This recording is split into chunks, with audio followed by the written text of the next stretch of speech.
These kids, that come out of our program didn't just surface out of the air. There were kids like Albert Alexander, and if you come to my house, we have medals galore. Everyone from Alexandria got medals from track and field all the way down to Arthur and then now my grandson's going to be holy now. My grandson is going to the league, whatever league he wants to go to. Because we've learned, this is in Seni's blood. My nephew Seni's over here, his father has probably rings for the other finger too. And I want to wish they're watching live on streaming, wish him a happy birthday. But, so think about that for a second. That's going to be the 29th of January. And you know what? It's not just giving you your $40. We really do pay attention to what we give you back. Yeah. It's going to be crab. We do. First class crab. Amen. Yeah, right. From an Italian fisherman. Yep. He's about 70-something years old, and he still goes out to fish for crab. And he brings the best, and nobody brings the best other than Italian, because if anybody crosses Italian, they kill him. So we get nothing but the best crab. We give it to you cold, or we give it to you warm. So, and then if you're not a seafood eater, we're going to have other foods, for your enjoyment. But I want you to help us support our sports program. Amen, somebody? Amen. There's a total of 350 tickets that were printed. We want to be able to sell all 350. So we're expecting $14,000 to come in for our sports program. Last night, my son Alex went and took some of your children out to, what was that place? Took them to Boomers, as his way of saying thank you for all of their dedication, all of their efforts.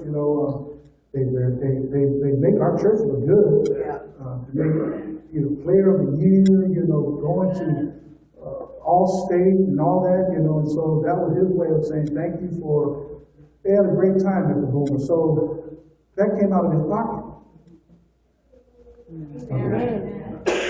It should come out of his pocket. Y'all some mean people, boy. Amen, but that's all right. It's all right if I preach with this on? Amen. Is he going to mess up your concentration? Glory to God. Amen. For those who are just tuned in, you missed the whole reason why I'm wearing these things. So don't be, anyway. You ready for the word? Amen. Okay, all right.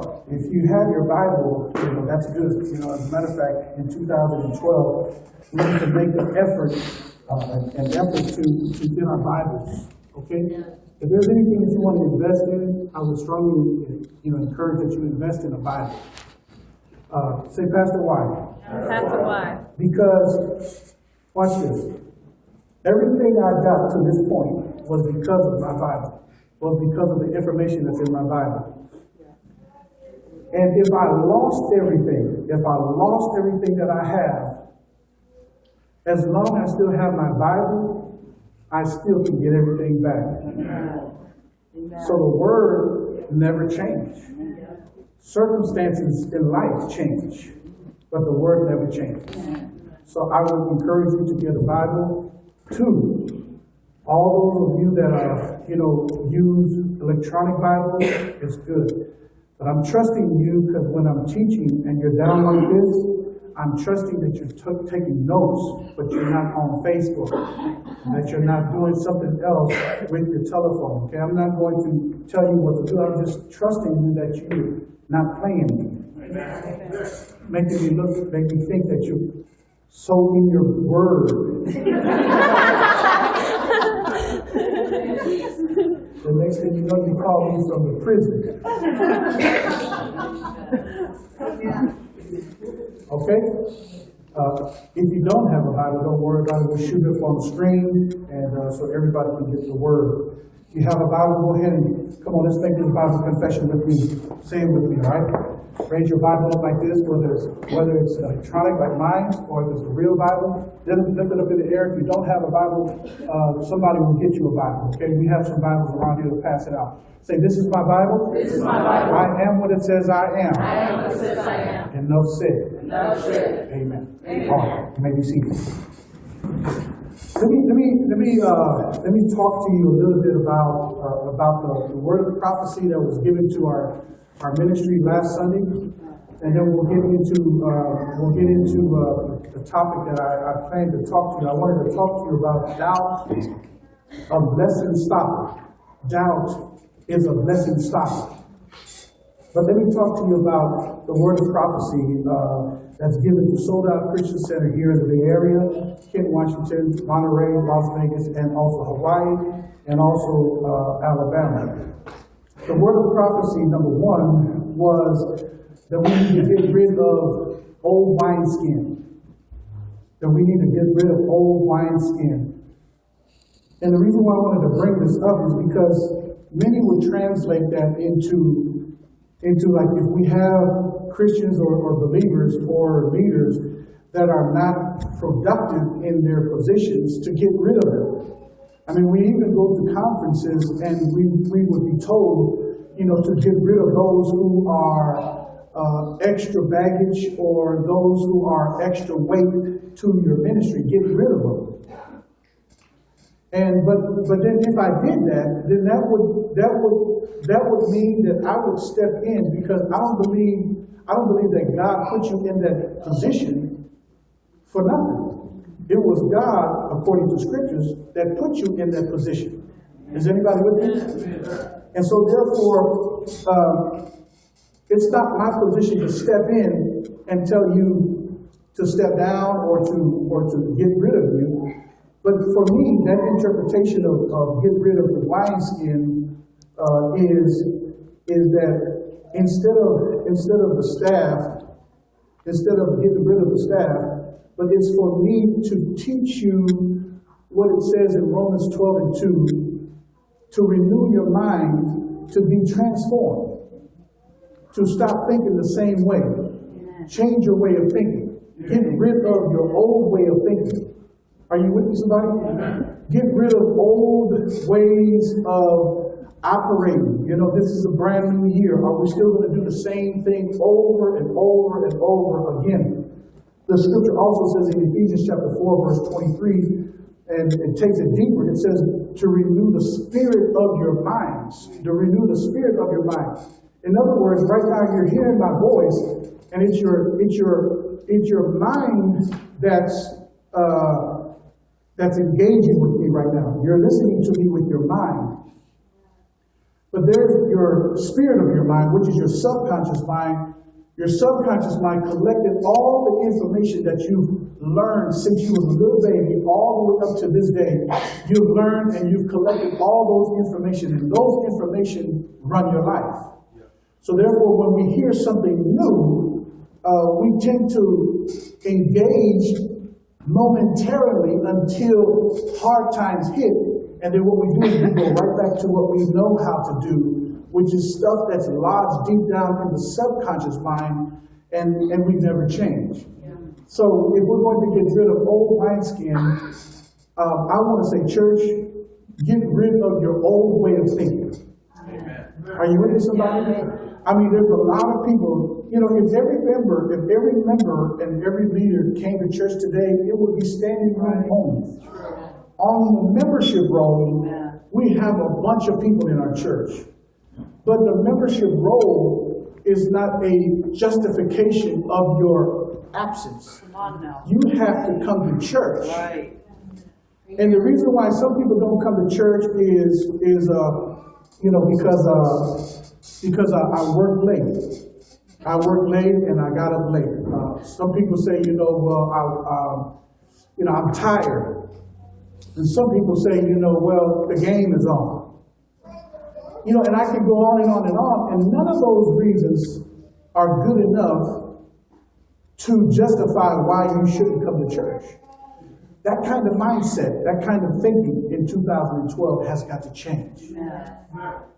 I was telling Tyreek and Tim that no one wakes up wanting to go to church. Did you hear what I said? No one wakes up wanting to go to church. Watch this. No one wakes up wanting to go to work. I mean, yeah, I do, Pastor, shut up. I mean, if you had a choice between going to work and going to the Bahamas and sitting in one of those chairs, come on, somebody, with that Mexican beer, what is it, Corona, and lime, and looking at the sea, what would you do? See, that's what I'm saying. Look at your neighbor and tell them, shut up. Shut up. Watch this. No one wakes up wanting to go to work out. No one works out wanting to eat right. But we have to make ourselves. See, you got to change that we got to get rid of that old wineskin. You see, wineskin is back in the days, wineskins were made like bags to hold wine. And so if the wineskin was old, it would bust. And so therefore the wine was valuable commodity back then, still today. It would bust and the good wine would be wasted to the floor because we didn't get rid of the old wineskin. And a lot of our dreams become busted because we didn't change our way of thinking. See, I don't know if you got the report, but the legendary NFL wide receiver, T.O., Terrell Owens, he's already writing checks that are bouncing. He can't even pay his child support. See, that's why, young guys, see, keep little Peter Pan in your pants. Because if you mess around and try to get a baby and try to get a girl pregnant, let me tell you something, man. If you don't understand who you are and know your purpose for bringing that baby to this world, that baby is going to mess with you for 18 years. You'll be locked up into a child support for 18 years. I have a deacon that's 90 years old and still paying child support.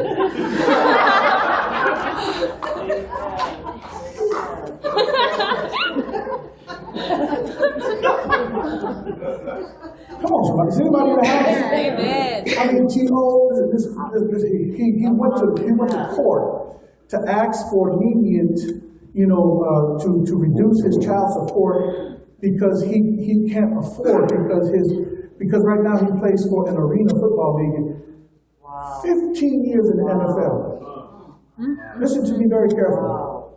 15 years in the NFL, was a millionaire, got everything, and now he can't afford.